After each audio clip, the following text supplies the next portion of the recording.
রে মা, তুমি এখানে কটা বাজে এখন? হ্যাঁ, এত দেরি হলো কোচিং থেকে বাড়ি ফিরতে? কোথায় ছিলিস এতক্ষণ? তোর তো কোচিং অনেকক্ষণ শেষ হয়ে গেছে রে। কোথায় গিয়ে ঢং করছিলি রে? হ্যাঁ, টাইম শেখাচ্ছিস? আমার কি টাইম জ্ঞান কিছু জানা নেই? আমরা কি কোনোদিন লেখাপড়া করিনি? কোচিং মাস্টার তো 1 ঘন্টার বেশি পড়ায় না। তুই 2-2.5 ঘন্টা কোথায় কাটিয়ে এলি রে?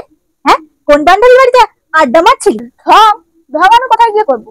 কোচিং শেষ করে আমি মৈত্রী বাড়ি গেছিলাম পড়া জানতে। ও ও, মৈত্রী বাড়িতে গেছিলি পড়া জানতে? তবে মৈত্রীর নাম্বারটা দে তো আমাকে, ফোন করবো।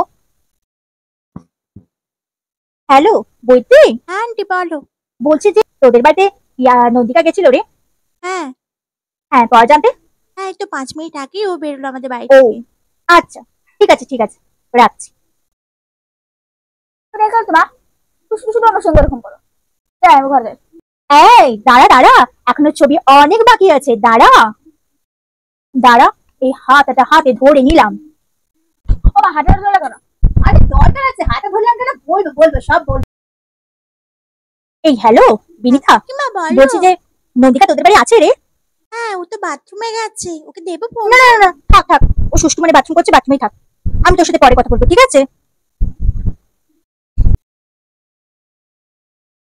হ্যাঁ হ্যালো তনুষ্কা, হ্যাঁ কাকিমা এই বলো। তোদের বাড়ি নন্দিকা আছে রে? হ্যাঁ, এই তো আমার পাশেই বসে আছে, দেবে হ্যাঁ, ফোনটা? দে তো একটু ফোনটা। হ্যাঁ মা, এই তো আমি এক্ষুনি বাড়ি ফিরছি মা। কি রে, আমার উপরে কি বাটপারি করছিস তুই? হুম, হ্যাঁ বাবা, আমি সত্যি সত্যি আমি তোর সবাই ছিলাম। বাবা বাবা বাবা, মেরো না মেরো না বাবা, মেরো না। না না, আমি কিছু কিছু করিনি মা, আমি কিছু করিনি। আমি সত্যি তনুষ্কার বাড়ি গেছিলাম।